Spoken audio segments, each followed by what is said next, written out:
Because a customer asked me to thin out a harness, well, sub-harness, I figured this would be a good opportunity to describe what happens to the S sub-harness on a second gen in order to make it an N. Mostly because you're just cutting things and depinning a couple of connectors. None of it is a big deal. So I took the liberty of removing a half a mile of electrical tape because we won't need it. And really all we're going to need is something to cut wire and a couple of small screwdrivers.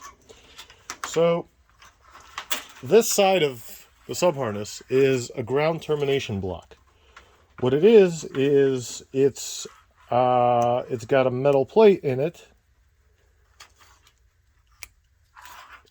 at the top, and that just joins all these grounds. Well, we're not going to need a lot of them because a lot of them aren't present on the end. So I'm just going to pull this plate out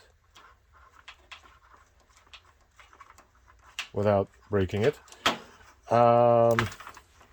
And then I'll be able to unpin some of the grounds that we won't need because we don't have city lights on an end, so we can delete those. Tiny little screwdriver, really the smallest one you can get, and all you need to do, and I know this is going to be impossible to show, there's little tabs on the right above the connector that you can lift up and then slide out the connector. So let's figure out which grounds we won't need. So we definitely don't need this one for that city light, running light, whatever it's called. So kind of push up on the tab. Let's try that again. Push up on the tab, and you can pull the wire out. And we're going to do a couple more of these. So the other thing we won't need this brown wire. And same idea on this connector. Basically get into deep in there, lift up on the little tab with a little screwdriver, and pull on the terminal.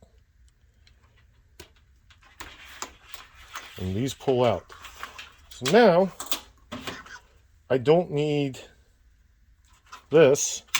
These guys both go away. So what we did was we cut it off it shares a ground with one of the turn signals.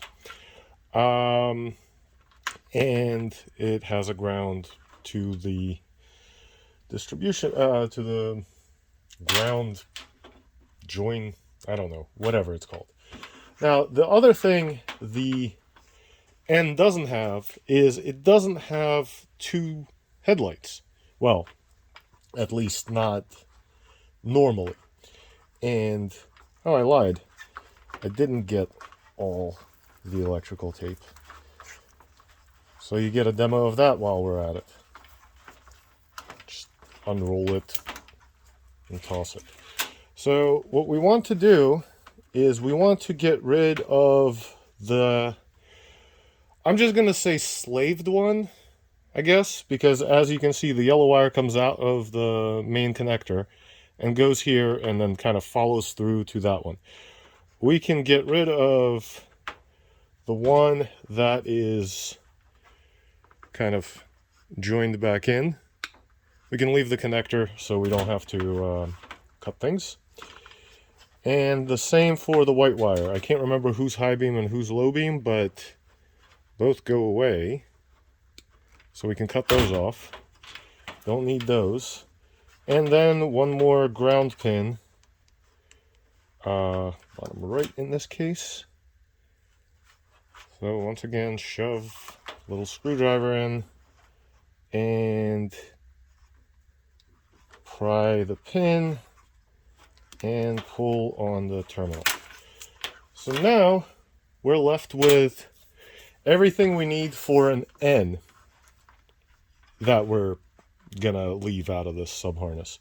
So we have a couple of fewer grounds. We lost the brown wire, but we do have a couple of exposed connections. So we need to wrap those up in electrical tape, just like factory. And we need to get the ground join block back in. You just push in, and you can put the cap on as well. The cap doesn't do anything except hold the metal plate. But yeah, so here's a thinned out harness that just has 2 turn signals, 1 headlight, and that's it. Not complicated, not time consuming, and a lot cleaner. Now the next step, if you really want it to be,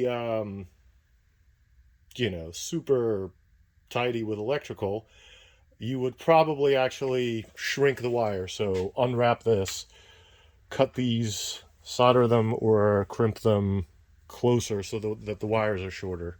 Because inside the end headlight bucket is a much smaller space. It's just the headlight bucket.